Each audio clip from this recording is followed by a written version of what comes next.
pessoal, boa tarde. Estamos aqui para mais um encontro para o Psicanálise Tripé e também para o Coletivo Catarse. Nessa tarde, quase noite, com um calor horrendo. Confesso a vocês que o frio é a minha estação favorita. Não gosto de calor, né? E hoje a gente tem uma convidada especial aqui.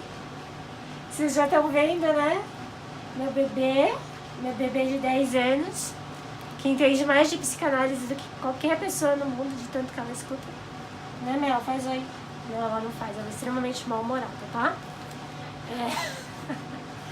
Tentei tirá-la daqui, mas vocês sabem que, na verdade, os gatos, eles têm uma peculiaridade. Eles são o dono dos humanos. Então, quem manda aqui é ela, né? Então, ela já vai ficar aí assim. Vai. Então, ela que vai ouvir a aula, né? Fofa, né, gente? Gostosa. Bom, vamos parar, que senão eu vou ficar mimando a Mel e não vou falar com vocês. Hoje o nosso tema, apesar de não ser o Setembro Amarelo, né, mas é uma questão aí que tem aparecido muito na clínica. Muito não, né? Na verdade, explodiu na clínica. E que, para a psicanálise, ela apresenta uma visão, uma psicodinâmica muito interessante. Então, vamos falar sobre depressão, né? A depressão na visão da psicanálise, que vai começar... hoje a gente vai dar uma visão dentro de um começo freudiano, tá? E a gente tem uma continuidade disso, acho que mais uns 2 encontros, porque a depressão é algo muito extenso, né? O tema depressão é algo muito extenso. Mas vamos pensar que a primeira vez que se tenta pensar em algo relativo à psicodinâmica patológica da depressão é quando Freud escreve o texto famosíssimo Luto e Melancolia. Que agora eu não vou lembrar o ano que ele escreveu. Gente, tô com Alzheimer de fim de ano, né? Me perdoem mais, meu fim de ano tá assim, né? Como de todo psicólogo, creio eu, que tem que trabalhar fora do consultório, dentro do consultório, né? Então vamos lá, né? O Luto e Melancolia do Freud é o texto em que ele tenta fazer uma divisão sobre o que seria o luto e a melancolia. E aí ele vai dizer no texto justamente que o luto é uma atitude que provoca um comportamento. Atitude a gente tem que entender como um conjunto de crenças, vamos pensar assim, ok? Que vai determinar o comportamento. Então a atitude não é o ato. Isso é muito importante. Acho que eu já falei isso em algum momento aí. Não estou lembrada. Se eu não falei, estou falando, e se eu já falei, é muito bom repetir, porque vocês têm que guardar. Então a atitude precede o comportamento, né? A atitude é uma visão de mundo, né? É como você age sobre o mundo, né? É a forma como você atua ali naquele cenário, naquele espaço de mundo que você preenche. Isso é muito importante. O comportamento vem pós-atitude. Então, primeiro você tem uma atitude perante as coisas e, a partir disso, você tem um comportamento, né? Importantíssimo isso, fundamental. Para a gente começar também a levar em conta a questão do discurso quando a gente for ver Lacan, né? É importantíssimo entender que a atitude como conjunto de crenças, de ideias, se elas são ou não muito concretizadas no sentido assim de serem muito inflexíveis, tá? Eu brinco muito com essa questão de metáforas, né? Concretizadas como se tivessem passado concreto nelas, né? E que às vezes a gente pega um paciente com atitude tão concretizada que precisa de uma marreta, um martelo, uma picareta para quebrar, né? Não sei se vocês conseguiram captar a metáfora de discurso aí, de neologismo, né? Então vamos pensar por aí. Bom, voltando ao luto e melancolia, vamos imaginar uma pessoa em luto. Ela vai apresentar alguns sintomas de perda, né? Alguns sintomas da perda em si, da perda que é tangível.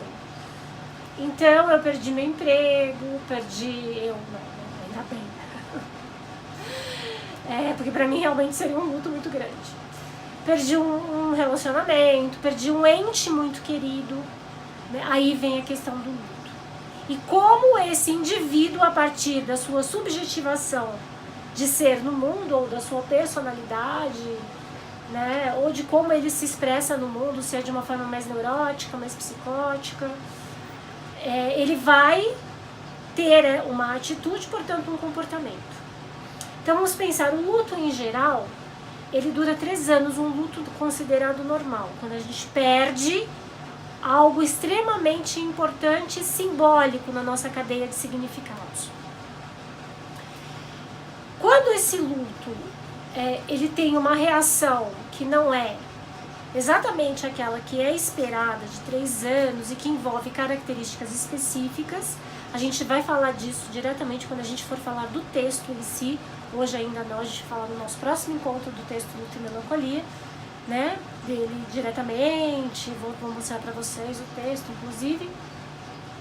Aí nós podemos falar de uma outra forma de subjetivação das questões, que é a melancolia. Na melancolia, a gente pode reconhecer alguns sintomas muito característicos. Vou dar até uma dica de filme aí para quem quiser entender. Parece que não que seja um diretor que eu goste muito, né? Acho ele extremamente polêmico, em alguns momentos ele força a barra, mas são 2 filmes na verdade dele, do von Trier, Lars von Trier. É um diretor, eu acho que ele é dinamarquês, isso mesmo, não sei, Lars von Trier é dinamarquês, mas até teve um problema dele em Cannes, quando ele foi indicado a Palma de Ouro por um dos filmes que eu vou citar, quando ele foi falar que Hitler foi mal compreendido, aí ele se tornou persona non grata. Né? E muitos poucos atores gostam de filmar com ele porque dizem que ele é um cara meio difícil, né? Para dizer uma coisa dessas nós já imaginamos. Mas enfim, né? Temos que separar o autor da obra sempre. Né? Então são 2 filmes bem interessantes para entender essa questão do luto e melancolia. O primeiro é o Anticristo, é um filme pesado, forte, mas me parece que ele leu esse texto antes de escrever. Inclusive ele divide o filme em capítulos. Dentro desses capítulos ele coloca exatamente as fases do luto. Eu não quero entrar nesses detalhes porque senão aí eu corto a questão do texto do Freud. Né? E aí sim, um grande filme, na minha opinião, né, que vai falar diretamente sobre a questão da depressão, que é o filme Melancolia, onde ele faz uma grande alegoria.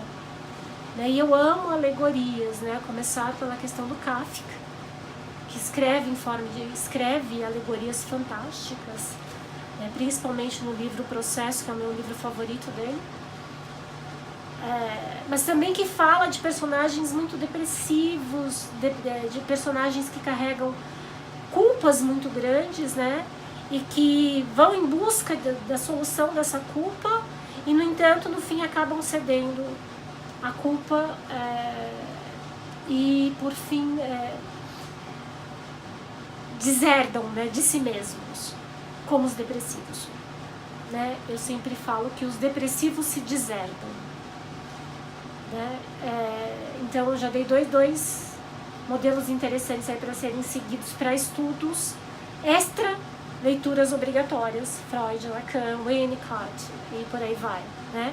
Que são esses 2 filmes. Vamos ler Kafka também, gente, vamos ler boa literatura, que lá tem muita coisa boa, interessante, que ilustra muito bem situações psicanalíticas. Alguns textos do Dostoiévski também, tá? Como Ana Karenina, né? O luto que ela sente também ali na perda dos filhos. Para quem já leu, puxa, quem não leu, desculpa o spoiler, né? Mas ela tem perdas ali dos filhos dela, no entanto, para conseguir adquirir outras coisas, e ela vai encarando aquilo de uma forma muito negativa, até que ela entra numa situação de profunda depressão, né? E o fim, eu acho que todo mundo sabe o que acontece no fim de Ana Karenina, né? Tem vários filmes aí que foram adaptados do livro. Ela se joga, né, nos trilhos do trem. Eu não quero entrar em outras conotações de críticos a respeito dos livros do Dostoiévski, que eu tô querendo ficar justamente nessa questão psicanalítica, né? Mas esse personagem da Ana Karenina é muito forte sobre essa questão do luto e como o luto pode se transformar numa depressão. Então vamos pensar agora em termos de energia libidinal, né, na depressão. Como é o depressivo? Né? Que tipo libidinal é o depressivo? Né? Ele, em geral, é o tipo libidinal que vai jogar sua energia no outro. Ele tem muito pouca energia de ego e muita energia de objeto. Então, tudo dele é investido no outro. Ele espera muito do outro. E quando esse outro não cumpre a expectativa que é colocada, essa energia volta de maneira negativa, como uma catexia negativa, e transforma-se numa melancolia profunda, e aí nós temos o aparecimento da depressão. Mas isso é um processo histórico. O indivíduo apreende, né, no decorrer da vida, desculpem meu erro, a como lidar ou liberar essa energia. Vamos pensar de que forma, né? Justamente nas relações parentais que ele estabelece, nessas primeiras relações de convivência externa com o outro, com o pai e com a mãe, né? Então, como é que se dão essas relações? Né? De que maneira essa criança ela já estabelece essas trocas de energia, né? Sabe-se muito hoje que a clínica, a Maria Rita Kell fala muito disso no livro O Tempo e o Cão, ó, eu falando de um outro livro, muita informação, né? Que a clínica da depressão hoje está muito relacionada à relação, né, da criança com a mãe. Né? Se é uma mãe que teve uma depressão pós-parto, se é uma mãe que rejeitou muito a libido para essa criança, né? A questão da amamentação, aí a gente já pode partir um pouco para uma ideia de posição esquizoparanoide, posição depressiva da Melanie Klein. Então aí a gente vai abordando uma série de outros autores também, sem ser o Freud. Né? Até a Melanie Klein vai dizer que a posição depressiva é a mais realista. Né? Apesar da Melanie Klein ser extremamente pessimista, né, nas obras dela. Né? E ela tem um tom... Até porque a Klein ela vai falar muito do que acontece na própria vida, né? Da relação que ela tinha com a filha. Né? Ela vai falar de inveja, ela vai falar da relação do seio bom, seio mal. Então, a partir de da junção de todas essas teorias, nós podemos pensar que o sujeito que deprime é aquele que, em algum momento da vida, né, esse investimento de energia numa figura de função, aí a gente já pensa em Winnicott, né, quando a gente fala em função, porque ele não vai falar mais de papel materno ou paterno, mas em funções parentais, né, essa função materna que pode ter sido exercida, inclusive por uma instituição, caso essa criança não tenha tido essas figuras de forma tangível, ela foi uma figura que o decepcionou em algum momento, né, quando ele investiu muita energia de objeto e o que ele recebeu de volta foi a frustração.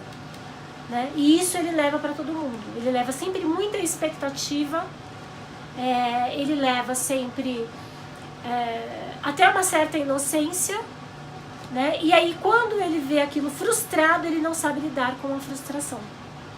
Né? A gente fala da depressão sempre em indivíduos extremamente imaturos. Né? São indivíduos que não lidaram com a frustração. Ou que, no momento da frustração, ao invés de enfrentar a realidade, deprimem. Se depreciam, se culpam por algo que é de responsabilidade de um outro e não dele. Né? Falar de característica da depressão como patologia é difícil, porque cada um vai deprimir conforme a sua própria história. Né? Conforme sua necessidade e seus ganhos. Então a gente tem algumas coisas que são básicas, sim. Sempre haverá uma mudança de comportamento.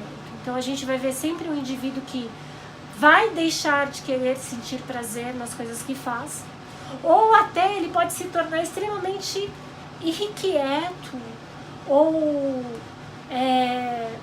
irritável, irritante também, porque ele não vai querer a companhia do outro. Né? Ele quer se minimizar tanto, né, a ponto de que quando ele vai e agride o outro, o elemento depressivo, o indivíduo depressivo, né, no sentido de não ter a companhia dele, é uma forma de punição. Então, o tempo inteiro ele está tentando se punir porque ele se coloca num patamar tão abaixo do que ele é, a autoestima dele está tão destruída, é um ego, né, destruído por aquela energia de objeto que retorna, né, que ele se vê como um pedacinho de papel que, rasgado, né?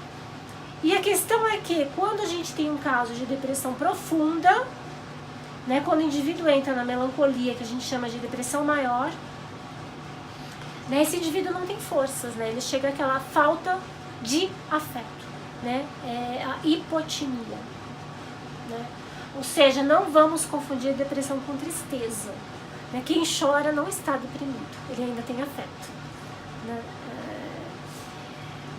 A depressão, quando ela realmente está num momento de caos pleno, a gente já está falando de alguém que já não sente, né? Tanto não sente que é capaz de não sentir a dor da própria morte, né?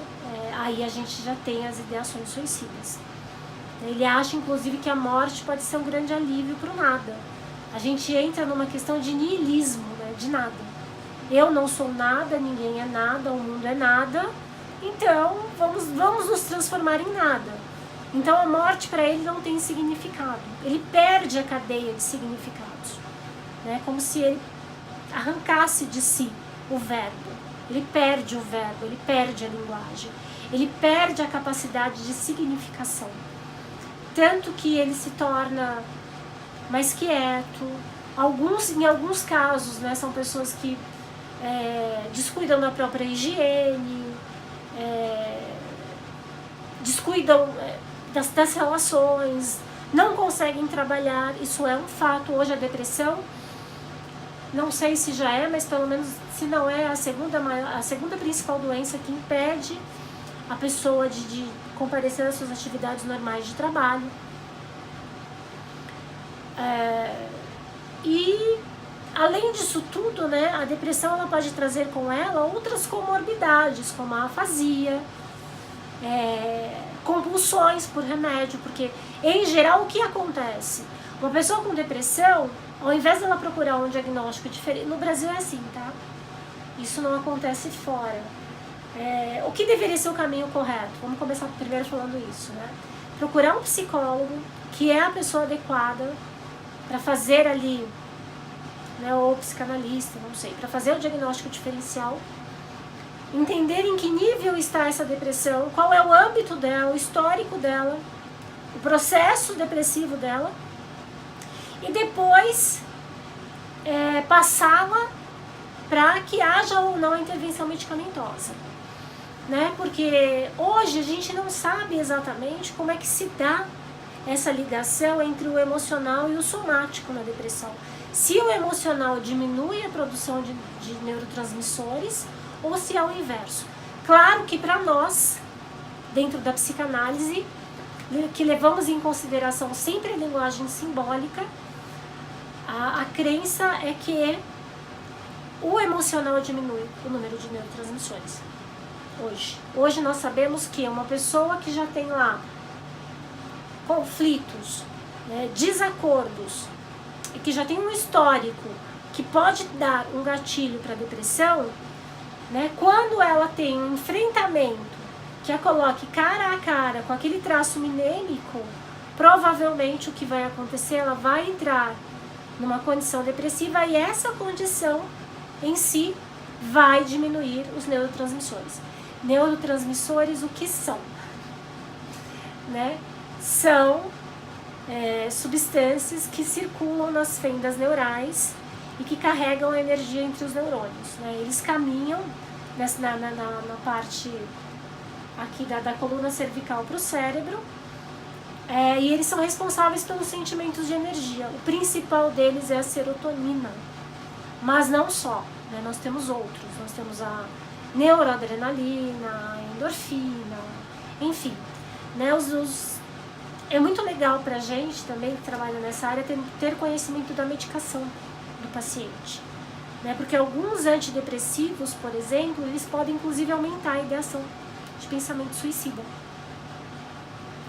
Então, quando chega um paciente já medicado, é legal a gente saber, Porque às vezes a medicação em si pode inclusive gerar pensamento suicida, né? Então daí a gente dá ali uma jogadinha, pergunta se não dá pra conversar com o médico, dá um de psicólogo chato, psicanalista chato mesmo, né? Porque é o paciente que a gente está cuidando, né? E é interessante que ele não caia de fato no fundo do poço, né? Numa tentativa de se dizimar, né? De acabar com a própria vida, ou mesmo que fique sofrendo com essas ideações suicidas, né? Porque o que na maior parte das vezes acontece são as ideações e as simulações de morte constantes, né? Os pacientes que acabam criando compulsão pela simulação de morte, né? Como se fosse matando aos poucos, ou seja, ele sabe que ele não vai morrer.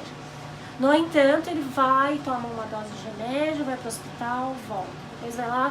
Então ele começa a ter ganho também naquela simulação de morte frequente, né? E aí é necessário que haja uma intervenção, porque a medicação acaba mais prejudicando do que ajudando, né? Então, né, a interação entre médico, né, psiquiatra no caso, porque eu vejo muito endócrino, ginecologista, eu já vi clínico receitando remédios psicotrópicos, né? Enfim, o que é uma coisa completamente não, né? Completamente não pode, né? Psicotrópico de uso exclusivo do médico psiquiatra. E nós sim podemos fazer uma avaliação disso, por isso que é importante para quem puder fazer uma especialização, ou sempre estar lendo, estudando, fazer uma extensão em psicotrópicos, né, os fármacos psicotrópicos, para entender um pouco disso também, faz parte, né? Eu acredito que faz parte. Quanto melhor a nossa formação, mais ampla, né, mais a gente pode dar esse apoio para o paciente, né? Porque na verdade no dia a dia o terapeuta é que está ali com o elemento, né? O terapeuta é que está fazendo o acompanhamento e é ele que ganha a confiança do paciente. Então o médico ele vê uma vez por mês, né? E em geral os médicos eles querem saber do sintoma, sempre é uma consulta mais impessoal, rápida. Aqui não há nenhuma crítica aos médicos, eles estão fazendo a função dele. A nossa função é que é a função da empatia. Então é muito comum que eles acabem confiando muito mais no que nós dizemos do que no que nós dissermos a eles, do que necessariamente o médico. Não que a gente tenha que desacreditar o médico de forma alguma, pelo contrário. É um trabalho que tem que ser vinculado, né? Terapia e medicamentos quando necessários, né? Então é isso, gente, né? No próximo encontro a gente já entra em luto e melancolia e depois a gente vai aprofundar um pouquinho mais essa questão, ok? Até lá. Beijinho.